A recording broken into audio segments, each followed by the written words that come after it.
Allez, bonjour, bienvenue. Nouveau numéro de Ça vaut le coup, l'émission qui donne du sens à votre épargne sur Boursorama. Aujourd'hui, on vous parle de la Chine. Bonjour Jean-Marie.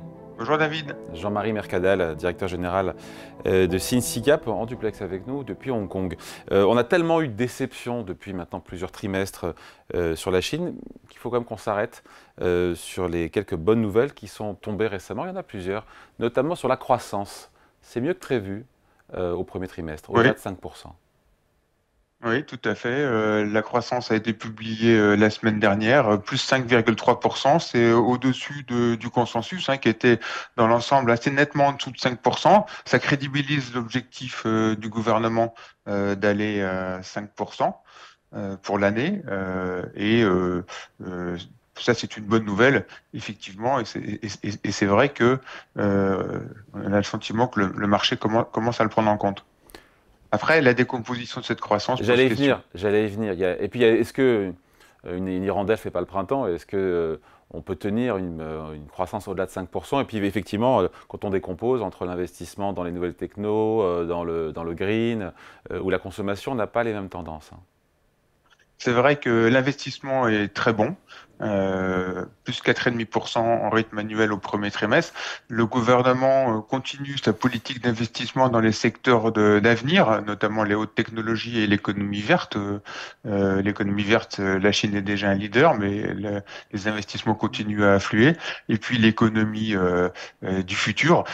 En rythme annuel, il y aura à peu près 1200 milliards qui va être accordé à ces industries de pointe, de technologie et d'industrie verte. Ça fait à peu près 20% de tous les investissements. Voilà. Donc ça, c'est le côté positif. Voilà. Après, côté consommation, ça reste toujours décevant parce que l'immobilier va mal. Voilà. C'est ça le sujet, hein. Ça, c'est le grand sujet. Le gouvernement voudrait que la Chine compte sur ses propres forces dans les prochaines années, notamment sur la consommation domestique qui représente aujourd'hui que 37% du PIB contre environ 65% aux États-Unis, par exemple. Mais la confiance des consommateurs est faible puisque l'immobilier ne redémarre pas. On a une baisse des mises en chantier, une baisse des prix encore de 5 à 2% suivant les villes. Euh, et donc, tant qu'il y a cet immobilier qui se porte pas mieux, bah, la consommation est en hausse que de 3% au premier trimestre. Et surtout, les ménages chinois ont accumulé 1200 milliards d'épargne de précaution. Donc ça, c'est le grand point négatif et effectivement qui pose question pour les prochains mois. Alors, dans les autres bonnes nouvelles, il y a cette idée que Pékin a pris à bras le corps ce qui se passe sur les marchés boursiers après 2 ou 3 ans de baisse des bourses locales. On l'a largement commenté ici dans Ça vaut le coup. Des mesures ont été prises en faveur de la transparence, de l'organisation du marché boursier chinois, avec cet objectif, atteint ou pas, vous allez nous le dire, de redonner confiance aux investisseurs, les particuliers qui ont soit investi en bourse ou dans l'immobilier, et aussi les investisseurs étrangers. Ça, c'est le grand objectif du gouvernement. Alors, il y avait déjà eu quelques annonces il y a quelques mois où le gouvernement avait incité les entreprises d'État à investir en bourse, les grands institutionnels et les grandes compagnies d'assurance. Ça avait un peu réveillé le marché. Et puis là, pour la troisième fois en 20 ans, il y a un plan, ça s'appelle les Nine Point Guidelines, qui a été pris, qui vise effectivement à rendre le marché plus transparent, à ce qu'il y ait moins de valeurs cotées et de petites valeurs qui n'étaient pas très visibles, hein, parce qu'il y a plus de 3000 valeurs cotées en Chine. C'est un peu pour assainir le marché, que ce soit plus visible, faire revenir les investisseurs institutionnels, les particuliers. N'oublions pas qu'ils ont beaucoup d'épargne et qu'il va y avoir un problème de retraite très bientôt, hein. On connaît la pyramide des âges en Chine et on sait aussi que le système de financement des retraites, c'est un organisme aussi public qui l'a annoncé. D'ici 2035, il y aura un problème de financement. Donc tout ça vise à faire revenir les investisseurs et le gouvernement a aussi demandé aux entreprises de verser plus de dividendes, de racheter leurs actions. Et dans les KPI, les indicateurs pour les entreprises d'État, il y a aussi maintenant le cours de bourse. Donc là, c'est un peu le comble dans un pays communiste d'avoir ce shareholder value qui revient. C'est Donc tout clair. ça, ça redonne un peu confiance au marché. Est-ce que, d'ailleurs, ça marche? Est-ce que les flux d'investissement, notamment de la part de l'étranger, de l'international, est-ce que ces flux reviennent? Eh bien, ça commence à revenir. C'est vrai que depuis 3 ans, c'était une catastrophe, la bourse chinoise. On avait déjà dit à plusieurs reprises qu'il y avait du potentiel de rebond. On a l'impression que ça commence effectivement à se matérialiser sous l'effet de ces mesures gouvernementales.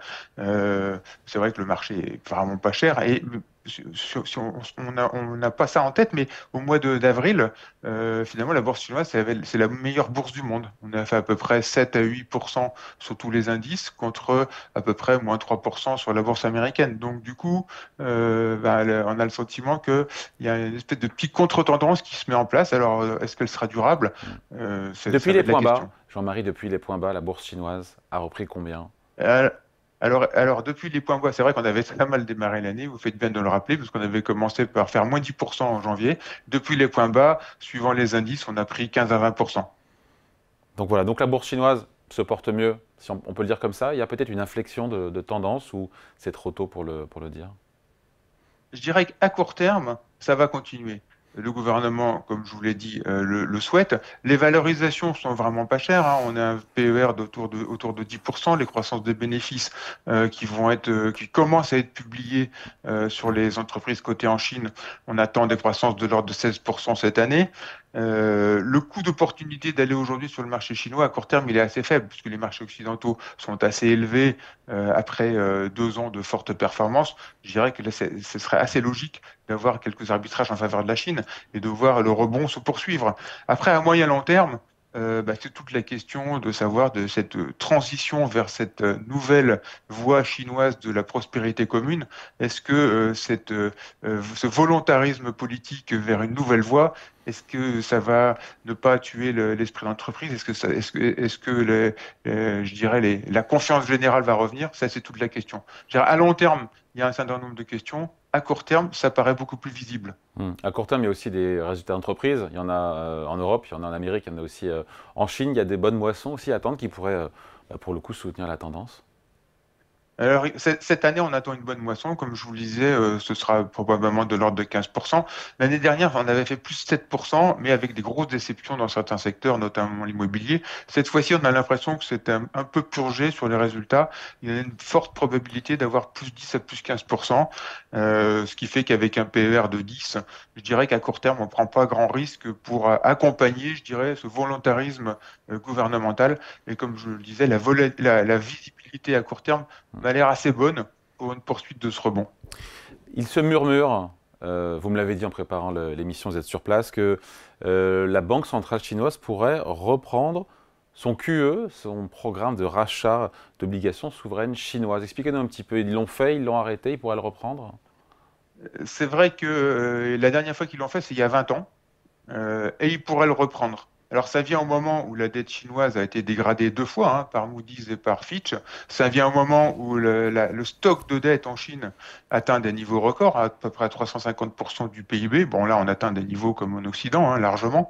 Et donc, il y a eu un discours de Xi Jinping qui vient d'être révélé juste il y a quelques semaines. Le discours a eu lieu au mois d'octobre, mais ça vient d'être révélé ces dernières semaines, comme quoi maintenant il autorisait, enfin il souhaitait que la Banque centrale de Chine intervienne sur le marché secondaire des obligations d'État, de façon à stabiliser les taux d'intérêt, de redonner de la liquidité, de contrôler la courbe des taux. Et donc tout ça va dans le sens que, avec des taux maintenus assez bas, hein, je rappelle que l'inflation en Chine est à 0, les taux à court terme sont à 2,5, les taux à 10 ans sont à 2,20. C'est vrai que l'opportunité d'aller en bourse aussi, du coup, devient un peu plus évidente. Bon, voilà, un couple risque-rendement, donc plutôt positif à court terme, mais qui pose question sur plus long terme. C'est ça sur la bourse chinoise, le message. C'est exactement ça, parce qu'on n'a pas encore bien compris la nouvelle gouvernance chinoise et ce changement de société vers ce qu'on appelle la prospérité commune. Et ça, pour l'instant, on n'a pas encore toutes les clés pour le long terme. Allez, merci beaucoup. Explication signée Jean-Marie Mercadel, directeur général de SINSICAP, AM en duplex avec nous depuis Hong Kong. Merci Jean-Marie. Merci beaucoup, David. À bientôt. Allez, ça vaut le coup, revient la semaine prochaine sur Boursorama.